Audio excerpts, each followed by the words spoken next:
देश में तीसरी बार नरेंद्र मोदी की सरकार बनती देख दुनिया के तमाम बड़े नेता इस वक्त पीएम मोदी को फोन करके उनके चुनाव जीतने पर बधाई दे रहे हैं।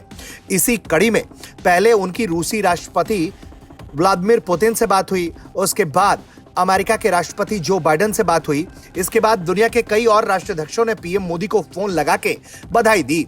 लेकिन एक फोन कॉल जो काफी खास रहा वो रहा यूक्रेन के राष्ट्रपति वोलोदिमीर ज़ेलेंस्की का। जी हां, उन्होंने फोन किया और पीएम मोदी को जीत की बधाई दी। इसके बाद उन्होंने खुद ही इसकी जानकारी सोशल मीडिया पर दी और उन्होंने कहा कि मैंने भारत के प्रधानमंत्री नरेंद्र मोदी से बात करके उन्हें चुनाव में जीत की बधाई दी है।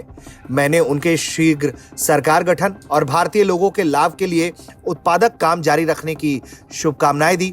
उन्होंने कहा कि आगामी ग्लोबल पीस समिट पर चर्चा भी की है और वो ये चाहते हैं कि भारत की भागीदारी इसमें बढ़ चढ़कर हो और इस भागीदारी पर उनका भरोसा कायम है।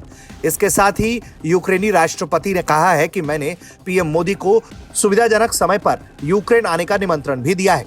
जिस तरह से वोलोदिमीर ज़ेलेंस्की भारत के प्रति उम्मीद जता रहे हैं, उसके पीछे का एक बड़ा कारण यह है कि भारत और रूस की दोस्ती। दुनिया में हर कोई ये बात जानता है, अच्छे से समझता है कि भारत और रूस की जो स्ट्रेटेजिक पार्टनरशिप है, उसके तहत भारत के प्रधानमंत्री अगर रूसी राष्ट्रपति से कुछ भी कहेंगे तो वो उसका मान सम्मान रखते हैं, उसकी बात मानते हैं। ऐसे में यूक्रेन ये उम्मीद कर रहा है कि भारत के जरिए ही रूस पर किसी तरीके से लगाम लगाई जा सके। लेकिन भारत इसमें कितनी मदद करेगा, ये देखने वाली बात होगी। हालांकि भारत लगातार रूस से और यूक्रेन से शांति से टेबल पर बैठकर बातचीत करने की पैरोकारी करता रहा है। उसने कभी भी इस जारी युद्ध का समर्थन नहीं किया है। जिस तरह से उस पूरे क्षेत्र में तनाव चल रहा है, उसे लेकर रूसी राष्ट्रपति व्लादिमीर पुतिन ने हाल ही में कहा है कि अगर यूक्रेन को लंबी दूरी के पश्चिमी हथियारों के साथ रूस के अंदर तक हमला करने की छूट दी जाती है तो रूस अमेरिका और उसके यूरोपीय सहयोगियों की मारक दूरी के अंदर मिसाइलों को तैनात कर सकता है। एजेंसी के मुताबिक पुतिन ने कहा है कि पश्चिमी देशों का यह मानना गलत है कि रूस कभी परमाणु हथियारों का इस्तेमाल नहीं करेगा।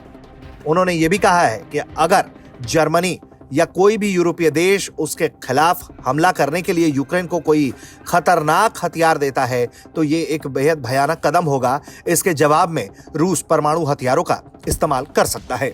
जिस तरह से व्लादिमीर पुतिन ने पश्चिमी देशों को ये धमकी दी है, उसे बिल्कुल हल्के में नहीं लेना चाहिए, क्योंकि ये सबने देखा है कि पुतिन जो कहते आए हैं वो करते भी आए हैं। ब्यूरो रिपोर्ट, भारत तक।